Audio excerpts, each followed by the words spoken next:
for tuning in to Montana Voices podcast. It's been a hot minute since our last cast. Just like everyone else's, our lives have been a bit crazy recently. This may be a bit self-serving since Bryce and I are in this group, but we want to give a big shout out and a special thank you to the essentials, to the techs, the repair people, to the frontline personnel, and anyone else who didn't stop providing essential services, infrastructure, and the expertise to keep this state running in even the most difficult of times.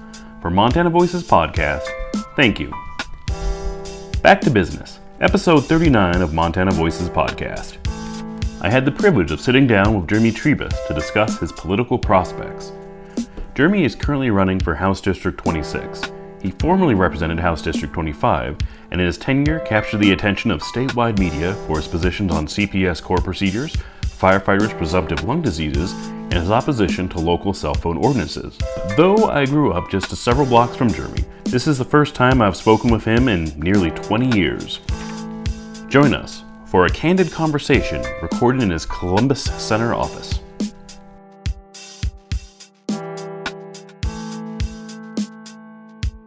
Sitting here with Jeremy Trebas, who hopes to be the next rep for House District 26 here in Great Falls.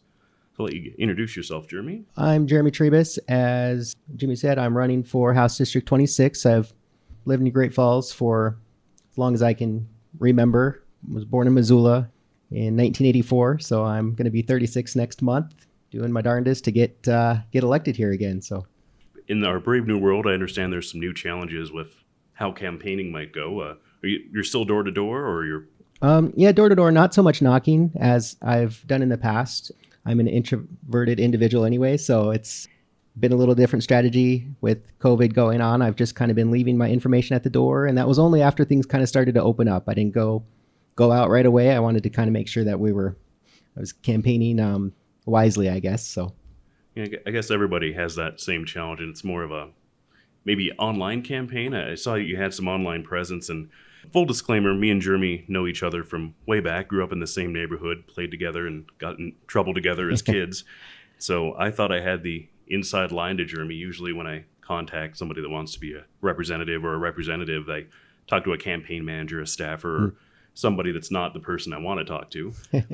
But Jeremy, I just messaged you up on Facebook, and I thought it was pretty exclusive, but then I saw you have is that your personal cell phone on your JeremyTrebas.com? Yeah, that's my personal cell phone on my door hanger that I've passed out to probably at least 1,000 doors since last Saturday. So going to be my cell phone number for the foreseeable future, has been for 20 years. So that is a bold move to make yourself that available.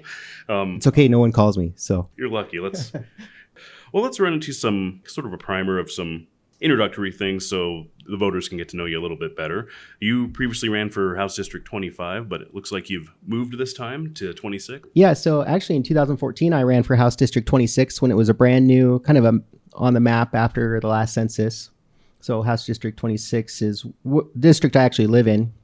I lost against a longtime politician in 2014. It was kind of my first run in a legislative district. And then in 2016, I ran in 25, House District 25, and won. And then in 18, I ran again and lost. And so it's kind of been hit and miss with politics for me, more miss than hit. So, was there a city commission run in there as well? Or so in 2013, Mary Jolly had resigned from the city commission to become a judge.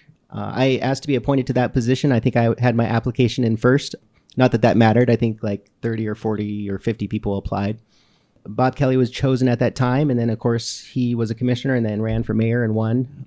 After that appointment process, I had actually ran for city commission in 2013. So that was kind of my first campaign, stepping into the dynamics of how a campaign works and all the foot leather it takes to try and win. Quite a bit of work for altruistic, because it's not for the pay, as I understand. Yeah. Not so much. No, I think city commissioners make like $400 a month, and then if you're mayor, you get $500, and it's a shorter term, so you have to run more often if you're the mayor. You really have to be interested. Yeah. Yep. Something we've talked about previously on the cast is Montana has what they call the citizens legislature, of course, every 2 years, 90 days. Yep. And it's per diem of like $100 a day, which, for some people might seem like a lot of money, but when it's your exclusive job for 3 months out of every 2 years, it's exclusive. Not everybody could run for that. there was a push this last legislative term to maybe reconsider that. Of course, that involves some change to the Constitution, which will go on the ballot if they get to that point. But is that something you might at least entertain? Or So I think the idea was to have a shorter session of the legislature, like 45 days instead of 90, which it is now. So right now it's 90 days every 2 years, which works out to effectively about 4 months, January through April in the odd years. But instead have a 45-day session every year, just so that the legislature has a little bit more input every year into some of the rules that are created and how the budget is being managed by our executive, our governor.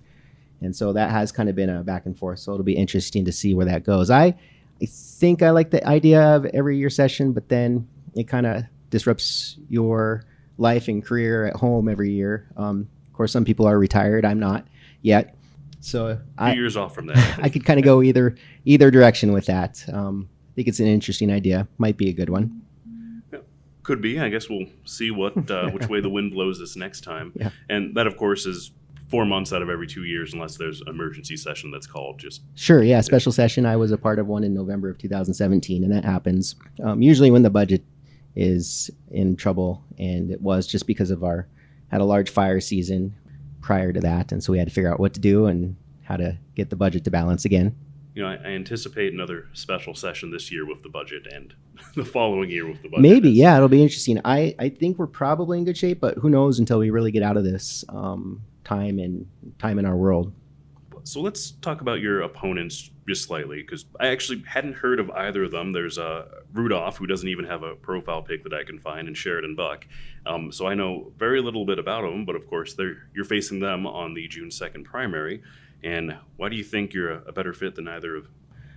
So a few things that I guess set me apart is I've been in the legislature at least once so far. So I have some of that political experience and relationships with people in Helena, and dealt with some of these issues. I've stood up in the legislature and tried to influence votes and pass bills. And so I've got my feet wet, I guess, so to say. But it will really be up to the voters to say. I'm really working hard to try to get my message and my issues out to the voters, and they can decide whether or not I'm the right fit for them or not. So what do you think will be maybe the greatest problem we're facing in Montana? I mean, other than the virus, we've sort of tried to steer away from the virus, I guess, at least in the last cast we did, because it's, it won't be relevant forever, I don't think. And it'll kind of feel like watching the Spice Girls now if you look back at some of our historical stuff and it's all about COVID. Overall, what is your greatest motivation? And maybe that ties into what might you be interested in sponsoring should you be elected? Yeah, so I think it's always, whether it's our current crisis or not, I'm usually more about the budget. That's kind of my background in education and experience is budgeting and accounting and human resources. So for me, it's always the budget, and it's always going to be difficult to balance it. And that's why we have representatives, is because people get taxed and someone ought to be looking over how it's spent. And that's kind of the main purpose for the way our government is set up and why you might send someone like me to Helena for you. So economy and jobs is tied to that as well, especially in Great Falls. I think the job market is steady, but I think that we could do better in developing and bringing more higher paying jobs here to keep people here and not have to move out of town. Back up a step, because you introduced yourself, but I don't think you gave yourself quite the fair shake that you should. You're very humble. So you, of course, run your own, your licensed CPA. You're currently in your office in the Columbus Center where you do CPA stuff. Have a little tax business. Honestly, I don't know. I try to break even. So far, so good. I thought about bringing you my pension form so you can explain it to me, but probably in bad taste. You also work for some nonprofits like the Great Falls Rescue Mission. You're the controller over there, and a few other ones. You don't have to go into details of your resume if you don't want to, but it's more than just the Great Falls Rescue Mission as your... Yeah, I've been there for 8 years as the controller, looking over the budget and HR issues, and that's always kept me from getting bored. I've always had something to think about or work through, and challenges like the one we face today has created a lot more rules, and staffing is harder now because some people have to stay home during this time and take care of themselves or take care of family members. So there's always a challenge, I guess, to say. And there's always a remodeling project at some building or some shelter, so too. Well, it's a living thing, it feels like. It is, yeah, very much. Recently just double the capacity, as I recall. With pretty much, yeah, with the family center, so we can take intact families now instead of having to. Because before we had a men's shelter and a women's shelter, and we tried to fit people in as best as possible if they had kids, and now we have a shelter dedicated just to them. That's good. Well, but it's the only homeless shelter within 100 miles or so, or further, as I recall. Really, it covers kind of a 17-county area. Kind of goes north to the Canadian border and east to the North Dakota border. But we have people that research us and come to us from other states, and right now that's a little bit touchy, just because we don't want to. COVID, we're watching the hot spots in the United States and making sure we're not exposing our folks to anything, but kind of where we're at. I suppose that's a hard position to be in. Well, let's run through some of your policy. This is right off your website. That's jeremytrebas.com, Pro 2A, of course. And you have something on tough on crime, but I wanted to ask specifically, or you mentioned catch and release and doing away with that, but what specifically might that mean in policy? Well, I think there's kind of a little bit of a catch-22 situation with crime. With catch and release, it's kind of referring to people, especially people that are already convicted, whether here or in other states, of violent or sexual crimes, and then they're out on the street in what seems to be a short amount of time, and then they re-offend, and it seems like that's happening more and more. And I really want to explore how to stop that, and I think part of stopping that is more room in the jails, which there isn't room right now, and more room in prison, which there isn't. And then that's, of course, expensive too at the budget. So you raise taxes, do you cut something? And so it's hard to balance that and fix that issue, but I'd like to try. But specifically talking about violent crime, obviously we're differentiating between violent and other crimes, which crimes that you may not agree with, such as, say, marijuana possession. Does that fall under your tough on crime? I think I'd really want to focus less on those sorts of crimes and more really on crimes that would harm other people first. I think that ought to be a priority, and make sure we keep people that are going to harm other people or have a high likelihood to reoffend in that way behind bars. Right, so something that will likely come up in the next legislative session, marijuana legalization. It's sort of been kicked around. It's been on the ballot and the last couple times, actually. What might your stance be on that?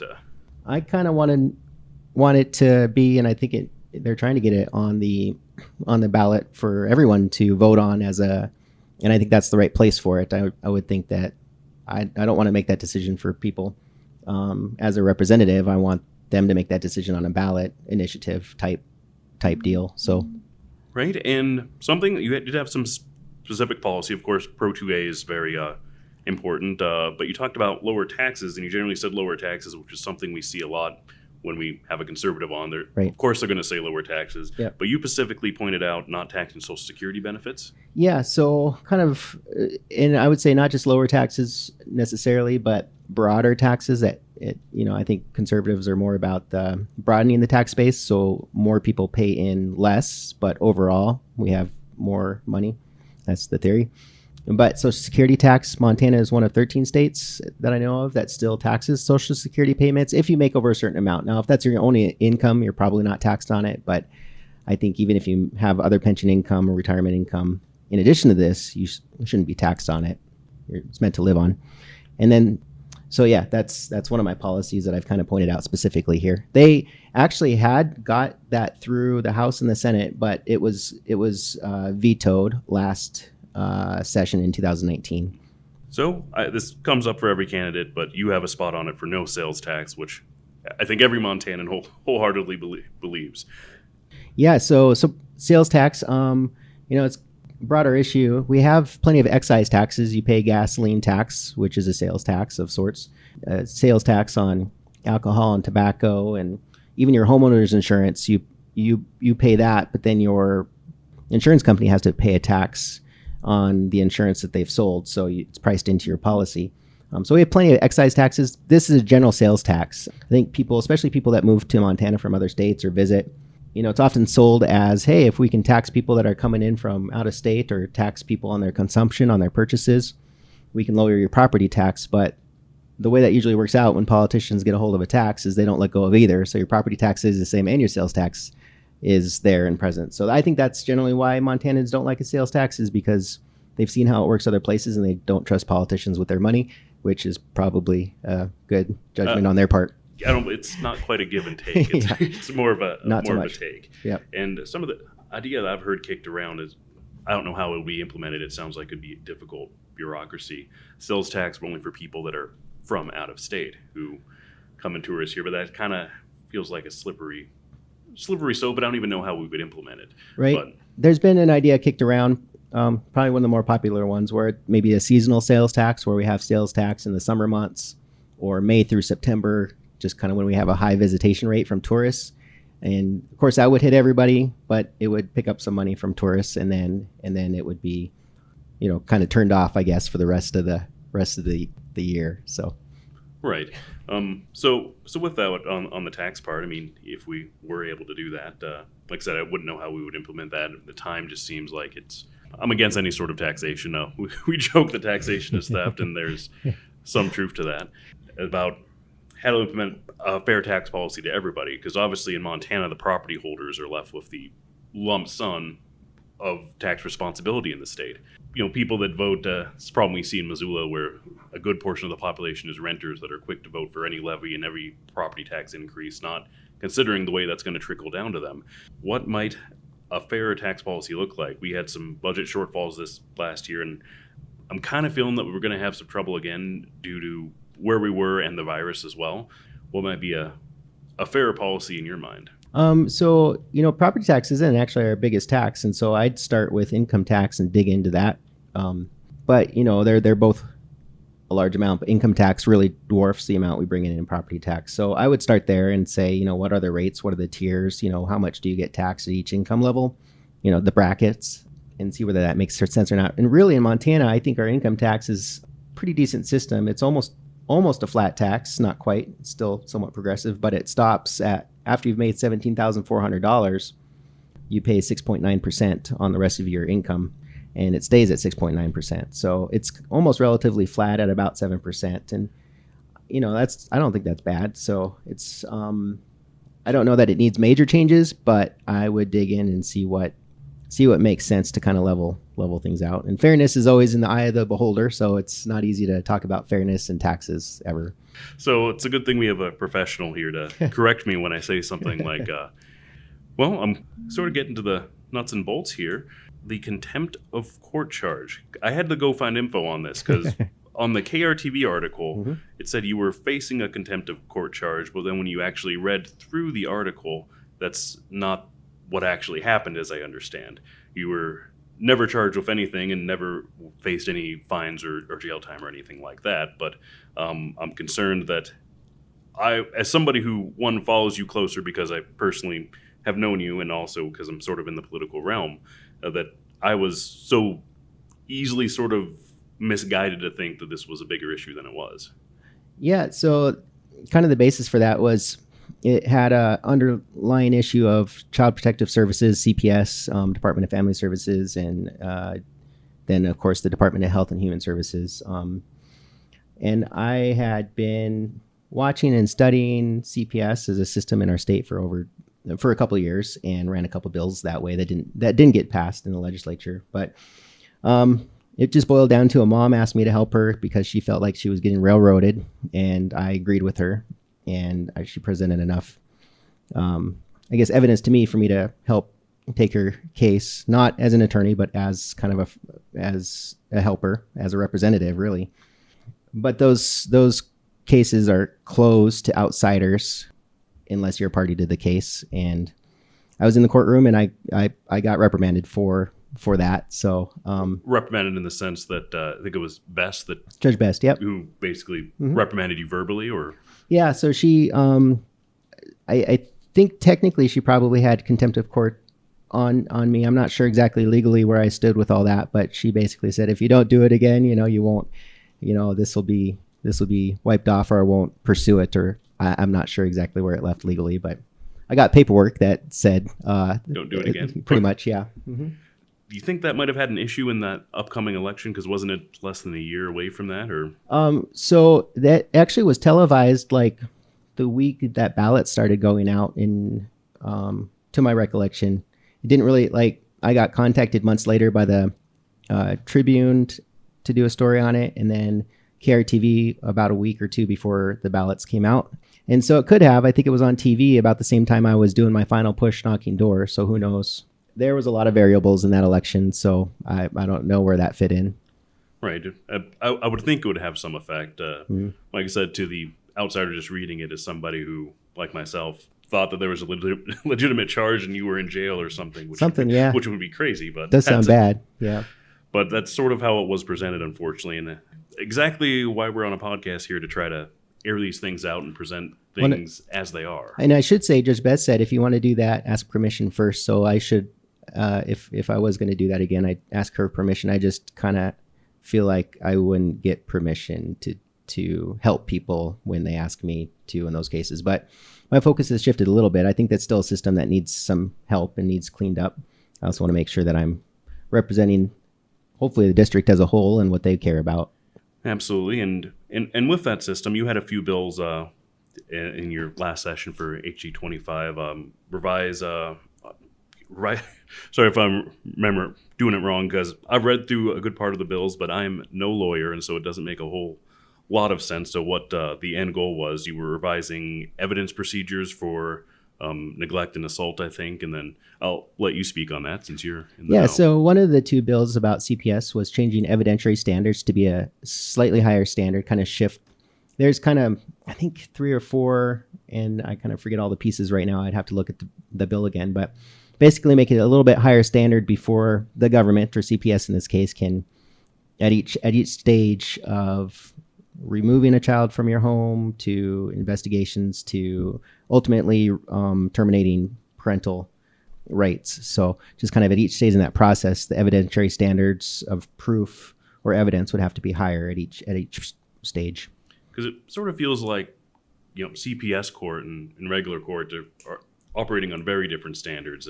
Would that be something you might pursue if elected again, or? Yeah, so it's still on my radar. I'm working with a group called MCPA, or Montana Child Protection Alliance, and they really focused on making sure the laws and procedures around CPS issues are followed. And in the case of the government has a lot of resources to go after a person, and so they have a lot of power. So it's, I think, their responsibility to have a lot of oversight over that process. And it's just like any other time government is involved in your life. If they want to take away your rights, they have to have your permission or a court order. Or in the case of CPS, for example, if they're coming, or police, if they're coming in your house, they have to have what's called exigent circumstances, meaning that have to see something immediately dangerous to intrude on you.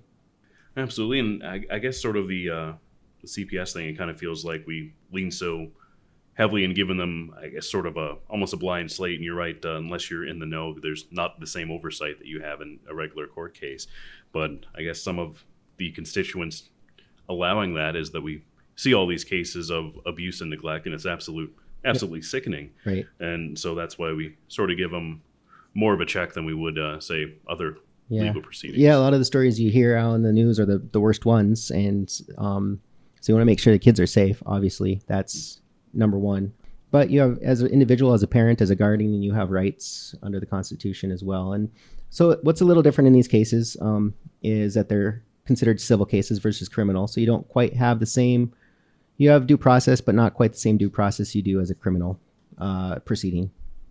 Well, let's talk about something else you might have taken some heat for, the cell phone. You sponsored a bill, or co-sponsored, right, on that? Or I was the sponsor on it. Okay. Yep. Kind of lone wolf on that one. Lone wolf, and I think even the Great Falls Police Department, their guy even made a comment on it, not in your favor. But Tyback, you were looking to take that cell phone bans and any other sort of restriction on, distracted driving laws up to the state level rather than the city level. Yeah, so I just was looking at the data, and I had spoke against that ordinance, redressed my grievances to government before they passed that ordinance in, I think, 2012, and I think they implemented it in August 2012. And so I showed up to the city commission meeting, and I fought against it, and the reasons being is I didn't think, and still don't think, the data that's out there, study after study from the early 2000s when they started these bans in New York and cell phones became more prolific, that the data supported fining people for talking on their cell phone. Now, maybe texting, I think texting is truly distracting, but but finding people $100, $200, up to $500, giving them community service and so on and so forth for talking on their cell phone while driving. So I didn't think it was fair. I didn't think it was right to fine people for it. I don't know what the numbers are for Great Falls, but it's still prevalent. So it's a lot of people still doing it. Although I think they've really, and I kind of predicted this, and I think it's happened, is a lot less enforced. And you really need enforcement to make those bans work, like steady enforcement. And I think it's kind of gone down because there's other important things to focus on. Right. There's actual crimes, I think. So there's actual crimes. Those violent and sexual crimes, I think, are important to go after first. Absolutely. And, sort of the point I kind of make over and over is every law that we have on the books is enforceable up to death. Yep. The silliest one, I mean, sure, yeah. Say I'm not going to go to court for my $100 cell phone ban. Right. And that was actually, I had a Native American lawmaker who was in the House that kind of made that point. He said, it's one more thing for them to pull people over for. And he didn't think it was important enough to pull people over for. And who knows what would come of those interactions. So. Right. And it's, it's sort of a fishing expedition, it feels like. Sure. Like you don't have a front plate, which is, of course, important. You had a thing on that as well, front license plate, as I recall. So I was on the transportation committee. It wasn't my bill. I don't think I co-sponsored that one, but some people don't want to have front license plate. In Montana, you have to have a plate on the front of your vehicle and the back of your vehicle. And we did make an exception for certain vehicles that just aren't made to have a front plate. I think there's some versions of Corvette that's the case. And so we were able to make an exception for that. I think I'm sure I voted for it in transportation committee, which is, it has to get through committee before it goes to the House floor. And I think it passed. Yeah, pretty sure it passed. I think so. It all blurs together these days. There's a lot of bills that go through. Yeah, I think over a couple thousand. Let's talk after the primary. You're the guy, and I'm thinking, just from an outsider, like that'll be the case. You got some name recognition. I mean, what struggles do you see running against Helena Lovick? Because she's liberal, but I think sort of a Montana liberal in the sense that she's more centrist than what you might get in, say, Vermont or sure. New York or anywhere else. But I think the challenge is the district itself tends to lean more Democrat. Of course, Casey Schreiner has been the representative there for a couple terms, and before him it was Mitch Trapila, who beside him and his father had a long career in politics in Montana here. So it's just always kind of lean Democrat. Although if you look at Brian Hoven's numbers when he ran for senator and before that in the House, he's always kind of been able to squeak out a slight majority win in that district. So it's kind of a mixed district. I think whoever works for it will win. And at least that's my theory, is you work hard to introduce yourself and meet people. And so if it's after the primary and I'm going to be doing the same thing I'm doing now, which is trying to meet you at your door. So that might be August, September. I think this virus will be all behind us, at least till fall. So yeah, unfortunately, maybe back. I hope so. Quarantined back come November again. Oh. I don't know. Well, anything else you'd like to tell the constituents of HD26? Maybe we should define that, because I understand it runs from where we're at now, sort of down up to Malmstrom. Is that right? Or? So yeah, it takes in Malmstrom Air Force Base and kind of runs along the north side of 7th Avenue North to the river for a while, and gets down to about Kiwanis Park and gets a little wider down to 5th Avenue North, and then at some point it gets a little wider to 3rd Avenue North to the river. And so roughly from about Whittier School to 52nd Street is most of the residential in the district, and kind of a long, narrow east-west district, and still a lot of work to walk through it, but that's what I'm doing. Right, it's 50-some blocks all the way up to Malmstrom down. So yeah, it's kind of a ways. So I'm just trying to get a hold of everybody once before the ballots come out and start. I think they start mail. So you guys just voted on a school levy and school board, but May 8th, so this Friday, the ballots start getting mailed out. So they should start showing up in mailboxes on Saturday and Monday. And a lot of them tend to get returned pretty quick. So the election starts to be over once those ballots start coming out. Right, and they have, 2-3 weeks to get them back? So June 2nd. So as long as I think either mail them a couple days early to get them back, or drop them off at the county elections office by, I think, 8 p.m. on June 2nd. Right, I plug just about every episode, but if you don't know which legislative or House district or Senate district you're in, it's leg, leg.mt.gov/map, and you can even type in your address and it'll tell you. That map's kind of, I feel, sometimes non-intuitive to figure out what's a Senate and what's a House district, but if you type in your address, you can figure out exactly where you're at, other than me and Jeremy just verbally telling you. It's hard to explain the districts. They're not exactly easy to explain sometimes. So it's good to go take a look at them, for sure. Well, thank you for listening to Montana Voices podcast here with Jeremy, who's hoping to be our next rep for House District 26. Thank you. Thanks for listening. I'm going to let Bryce let you in on the business items. But first, I'm going to ask you to hit the subscribe button so you never miss an episode of Montana Voices podcast. Me and Bryce will be back in episode 40. It's about bears. You're probably checking into this right now. You're listening on our website. It's going to be MontanaVoicesPodcast.com. We're going to keep it up as long as we possibly can. It should stay up forever, I have a feeling. Even if Montana goes down, she'll stay up. Email address if you want to be on the cast, if you want to get at us for any reason, it's going to be MontanaVoices@gmail.com. Our Twitter page is @Montana_voices. Facebook page is @Montana Voices Podcast. You can find all of our previous casts on YouTube by searching for Montana Voices Podcast.